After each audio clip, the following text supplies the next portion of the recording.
Buenas tardes, nuevamente por aquí yo. Vamos a seguir hablando entonces de inmunología y alergia, en este caso hablar de rinitis y asma, de cómo comparten una sola vía aérea. Ok, vamos a repetir algunos conceptos que ya dijimos en la charla anterior. Nuevamente agradezco la invitación al comité organizador y espero pues, vernos presencialmente el año próximo. No tengo ningún conflicto de interés para esta actividad. Muy bien, normalmente decimos que la rinitis pues, es un trastorno sintomático de la nariz, inflamación crónica de la mucosa, por acción de la IgE, liberación de mediadores, etc. Y el asma la llamamos como una enfermedad heterogénea con inflamación crónica de las vías respiratorias, historia de síntomas que incluyen sibilancia, dificultad para respirar, opresión en el pecho, tos variable, tanto en el tiempo como en la intensidad, y otros valores funcionales de limitación del flujo de aire. Ahora, el concepto que se ha acuñado en los últimos años es el de una sola vía aérea o enfermedades de la vía aérea única. ¿Por qué? Porque están unidos. Entonces, esto incluye patologías como la rinitis, rinocenoscitis, poliposis nasal y otras comorbilidades en las vías aéreas inferiores que incluyen el asma, la enfermedad pulmonar obstructiva crónica, la bronquiectasia, la apnea obstructiva del sueño y la fibrosis quística. Todo ello está incluido en este gran concepto que llamamos las enfermedades de una vía aérea común o una vía aérea única. Entonces, ¿por qué es importante este concepto? Porque las vías respiratorias superiores e inferiores son parte de un solo órgano. Y estas enfermedades en las vías respiratorias coexisten de manera frecuente, por lo cual refleja entonces un fondo inmunológico subyacente común. ¿Y cuál es la evidencia desde el punto de vista epidemiológico? 30% de los pacientes con rinitis desarrollan asma y 80% de los sujetos con asma padecen o sufren de rinitis. Este estudio que les muestro aquí es un estudio que hicimos hace unos años en el Hospital Militar, en el que le hicimos fracción excretada de óxido nítrico o feno a pacientes que tenían asma y rinitis, es decir, pacientes asma solo y rinitis con asma, esperando que en teoría, los pacientes asmáticos y riníticos tuvieran una inflamación mucho mayor porque tienen dos vías aéreas, dos espacios. Sin embargo, fíjense que la inflamación es exactamente igual en los pacientes asmáticos que en los pacientes que tenían asma y rinitis, un feno elevado. ¿Eso de qué nos habla? Pues básicamente de que es una sola vía aérea. Entonces, cada vez más el asma está siendo reconocida como una enfermedad inflamatoria de las vías respiratorias, que hay alteración del punto de vista inmunológico y una fisiología aberrante. Entonces, con esta llamamos la conceptualización de las enfermedades crónicas multimórbidas, es decir, son varias patologías, es una sola patología que tiene varias manifestaciones, como lo dijimos en la charla anterior. Esto ya lo vimos en la anterior, que el asma y la rinitis son las patologías alérgicas más frecuentes que conseguimos a nivel mundial y en nuestro país no escapa de esta realidad. Y esto es importantísimo porque fíjense que en el mundo hay una prevalencia de rinitis entre el 10 y 30% en el mundo. Es un factor de riesgo para otras comorbilidades como el asma y es un precursor también de problemas de aprendizaje, anomalías del comportamiento y deterioro psicológico en los niños como lo vimos en la conferencia anterior. El porcentaje de casos nuevos con rinitis alérgica estacional aumenta entre 3 y 12 años a una tasa de aproximadamente el 2% por año. Imagínense la cantidad de pacientes que vamos a tener de aquí a 4 o 5 años. Entonces, ¿cómo impacta una función nasal alterada sobre la hiperreactividad bronquial? Aquí vamos a ver entonces que se puede explicar por, número uno, pérdida de la función nasal, reflejo nasobronquial y la respuesta inflamatoria. Ya vamos a ver en cuanto a la función nasal, que esa congestión que nos lleva a retención de moco en la cavidad nasal que básicamente es un aparato mucociliar alterado con menor filtrado de partículas, hace que haya una pérdida de la función nasal, lo cual se traduce en que no se hace la función de calentar y modificar el aire, no se filtra de manera efectiva el aire que llega antes de llegar a la vía aérea inferior. Entonces, esto nos lleva a dificultad de flujo de aire en las vías respiratorias superiores, una respiración oral, aire en los bronquios que está seco y frío porque no se filtró, y esto nos lleva a un mayor riesgo de broncoespasmo. El reflejo nasobronquial es importante porque es una causa de hiperreactividad y rinitis alérgica, porque básicamente las mucosas están revestidas con el mismo epitelio ciliado, con conexiones que tienen una vía neural colinérgica a través del reflejo nasobronquial. Y esto nos lleva a que hayan estímulos nasales como el aire frío, la humedad o irritantes, que originan un aumento en la resistencia pulmonar. Entonces las vías vagales, trigeminales, y el sitio receptor aferente pueden mediar el laringoespasmo y esto nos lleva a broncoconstricción. Entonces, fíjense que esa alteración a nivel nasal nos va a llevar a manifestaciones a nivel, en la vía inferior, a nivel pulmonar.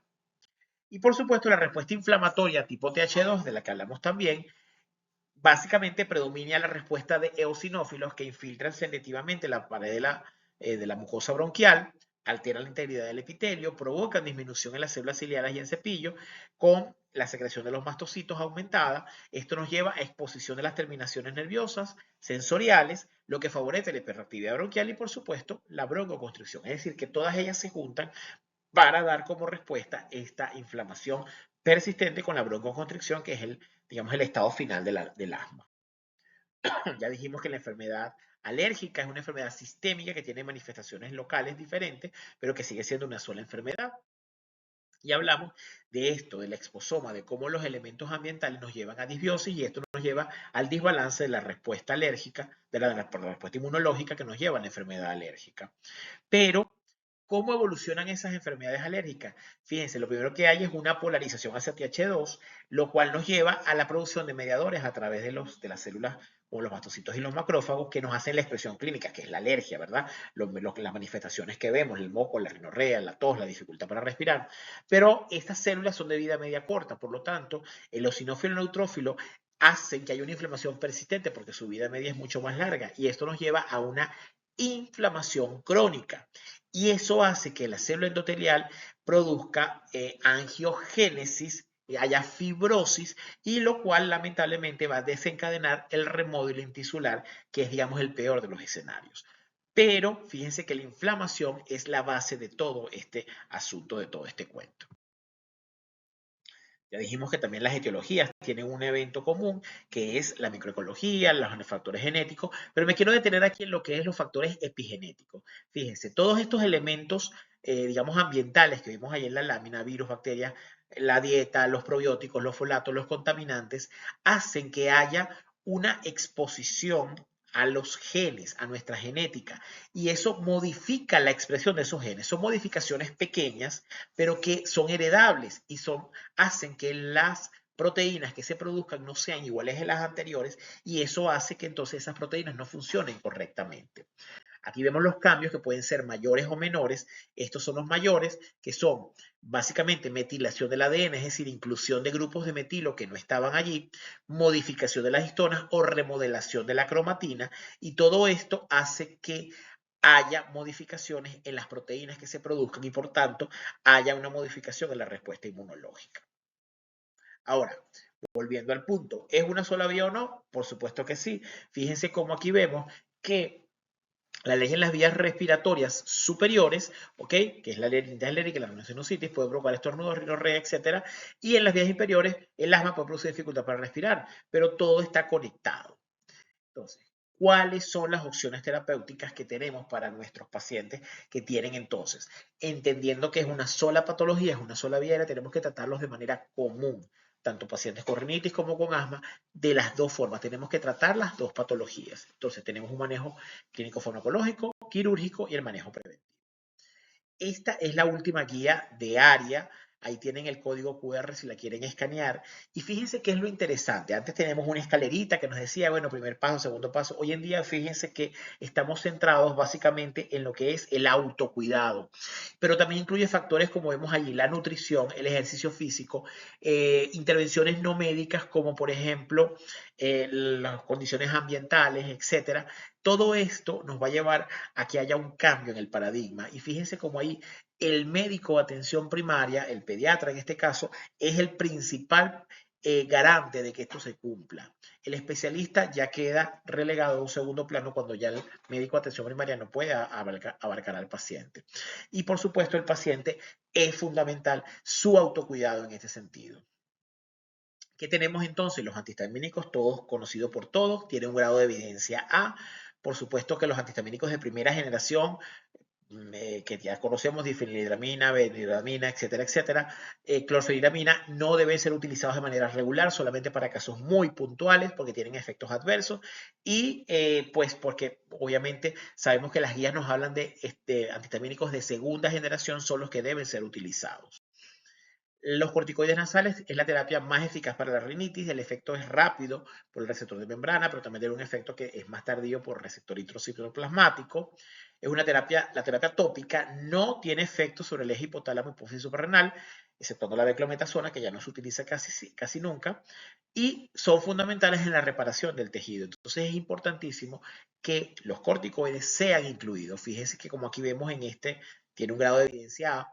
Fíjense como esta mucosa que vemos del lado izquierdo, antes del tratamiento está totalmente alterado ese epitelio con infiltración de eosinófilos, pero después de 12 semanas con el uso, vamos a ver que hay un epitelio intacto y básicamente sin eosinófilos.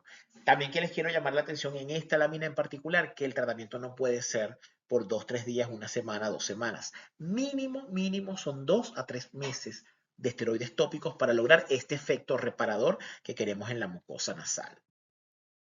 Los antileucotrienos son fundamentales, son mediadores de la inflamación, reducen los síntomas de congestión nasal y los estornudos. Y son fundamentales. El grado de evidencia es A. Reducen los síntomas y mejoran la calidad de vida en comparación con placebo. Y sé que han escuchado muchísimo el tema de que si afectan, que si no afectan, que si el suicidio, que si las ideas no sé qué, etc. Realmente pueden producirse, pero eso no es tan frecuente. Este es un estudio, fíjense que es del año 2023, en el que se estudiaron los eventos neuropsiquiátricos asociados al Montelukast en pacientes con asma. ¿Qué consiguieron ellos? Básicamente que de 59 estudios evaluaron eventos neuropsiquiátricos en pacientes en asma tratada con Montelukast. No se demostró una asociación significativa entre Montelukast y efectos relacionados con el suicidio en los estudios observacionales. De acuerdo a los 9 estudios de farmacovigilancia y 2 estudios observacionales, hay posibles asociaciones con ansiedad y trastornos del sueño en pacientes adultos. Y en pediatría no se vieron estos eventos. Entonces, en conclusión, el Montelukast no se asocia con suicidio, con depresión. En adultos mayores puede ser susceptibles a la ansiedad y trastornos del sueño, pero básicamente con quitarlo, pues ya se mejora el problema. Tenemos que estar muy vigilantes de nuestros pacientes, pero no hacernos eco de que el Montelukast tiene efectos adversos complicados, porque no los tiene. Hasta ahora la evidencia no nos dice eso. En cuanto a lo que es el manejo farmacológico, también tenemos, aparte de los aliviadores, controladores y adyuvantes, por supuesto, están los biológicos, que son los elementos que están de moda en este momento. Ahorita tenemos disponibles aquí en Venezuela la anti-IgE y la anti-interleuquina 5, que básicamente nos van a ir a targets específicos celulares para eliminar, pues, digamos, el foco de infección y de inflamación, mejoran la inflamación. Lamentablemente no modifican la historia natural de la enfermedad, pero sí son potentes antiinflamatorios. Están aprobados en el asma persistente grave no controlada, son muy costosos, provoca modificación a largo plazo, no provoca modificación a largo plazo, y en rinitis por ahora no tenemos nada. Aquí les muestro los monoclonales que tenemos, pues, disponibles en el mundo. En Venezuela por ahora lamentablemente solo tenemos el omalizumab, que lo vemos por aquí abajo, y tenemos disponible también el dupilumab, ¿ok? Y el upadacitinib, que pues en este momento no está aquí en esta lámina porque es un inhibidor de JAK1, que es otro mecanismo, pero también está disponible para el asma.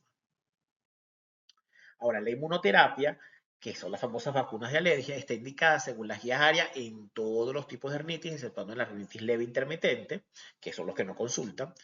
Es parte del manejo integral. ¿Por qué? Porque va a inducir remisión a largo plazo de la enfermedad y puede prevenir la aparición de nuevas sensibilizaciones. Entonces es fundamental el uso de inmunoterapia. El paciente tiene que recibir inmunoterapia cuando tenemos la certeza de que el paciente es alérgico.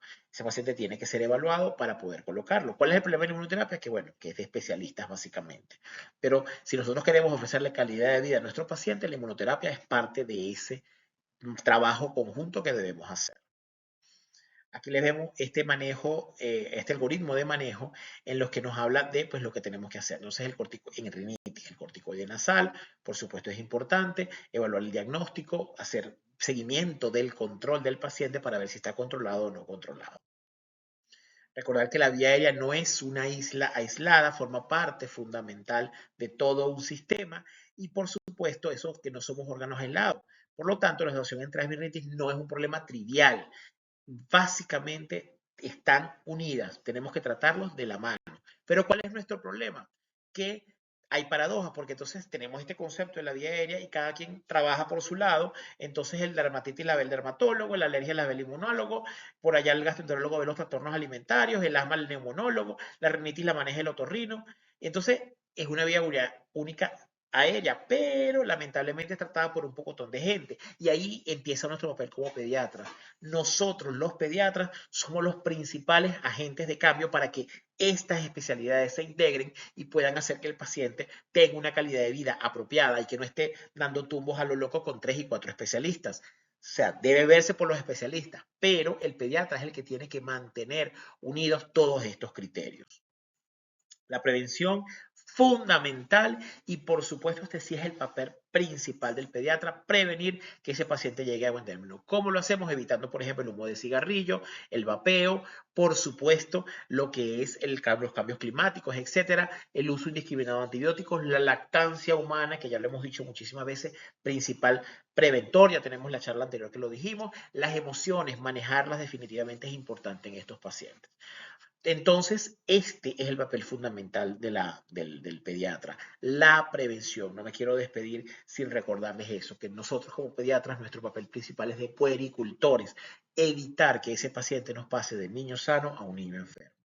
Les agradezco nuevamente la invitación, les agradezco muchísimo la atención y estoy a la orden a través de los contactos que ven allí en la pantalla para responder preguntas en el caso de que las hubiera. Muchísimas gracias nuevamente, muy buenas tardes para todos.